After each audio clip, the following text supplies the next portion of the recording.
टीवाय जो आहे ना तो टीवाय पेक्षा जास्त आलेला आहे, त्याच्यामुळे त्या ठिकाणी क्लेम नाही लागू झालेला सर.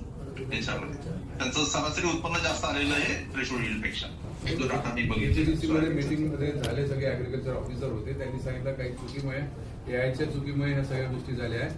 ऍक्च्युअली जो सर्वे होते त्या सर्वेमध्ये 50% आतमध्येच आहे, परंतु जो एआय सर्वे झाला त्याच्यात 70% सॅटेलाइट सर्वे. तो सॅटेलाइट सर्वे डबल करून घ्यावा लागेल, एक तर नाही तर त्यांना दुरुस्ती करून घ्यावं लागेल. आता यवतमाळ जिल्हा हा आत्महत्याग्रस्त जिल्हा आहे आणि सर्वात जास्त शेतकरी तिथं आत्महत्याग्रस्त आहेत, त्याच्यामुळे त्याच्यावरती खास करून लक्ष दिलं पाहिजे.